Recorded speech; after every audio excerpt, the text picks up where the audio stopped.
Velika je stvar izgraditi bilo kakvu građevinu, a naročito izgraditi oblakoder visok nekoliko desetina spratova.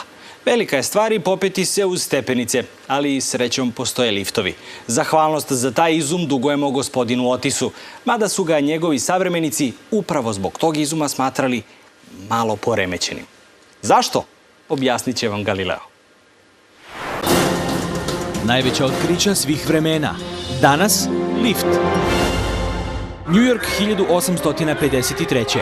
Posetioci svetske izložbe panično istrčavaju iz Crystal Palasa. Žele da vide kako se izvesni Elijah Otis spušta niz zgradu. Otis na velikoj visini stoji na drvenoj platformi koju drži samo jedna sajla. On dovikuje gomili: "Sada ću da presečem sajlu."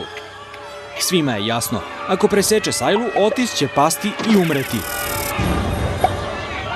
Zašto on želi to da uradi? Umoran od života? Ili je samo lud? Nekoliko godina ranije, Elijah Otis radi kao inženjer u fabrici kreveta.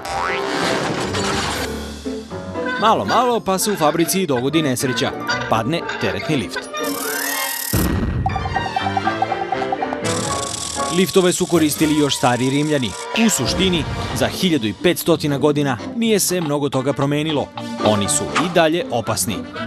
Otis je dobio zadatak na poslu da nadgleda konstrukciju jedne nove fabrike. Odlučio je da napravi bezbedni lift, jer ne želi da bude odgovoran za neizbežne nesreće. U to vreme liftovi su funkcionisali ovako. Kabina visi na koturači. Na jednoj strani kabina, na drugoj teg. Teg vuče kabinu na gore. Kada se spušta, teg se odvezuje. Proces ne može da se zaustavi. Upravo u vezi sa tim, Otis ima genijalnu ideju. Konstruiše dve vodilice. Zupci su im upereni na gore i paralelno montirani.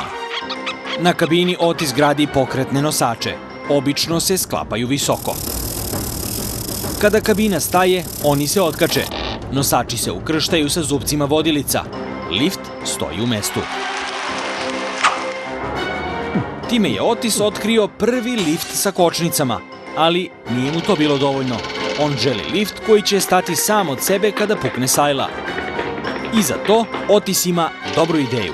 Konstruiše posebnu zakačaljku za sajle koja se povezuje sa nosačima i funkcioniše ovako.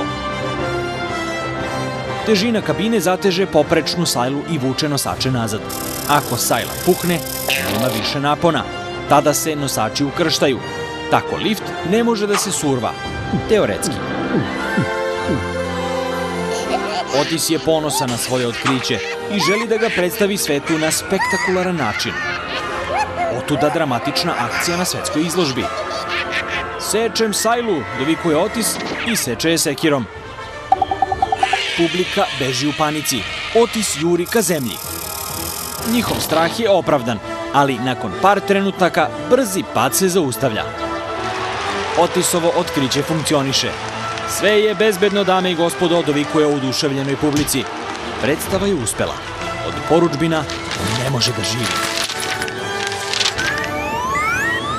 Zahvaljujući bezbednim liftovima, oblakoderi mogu nesmetano da se grade.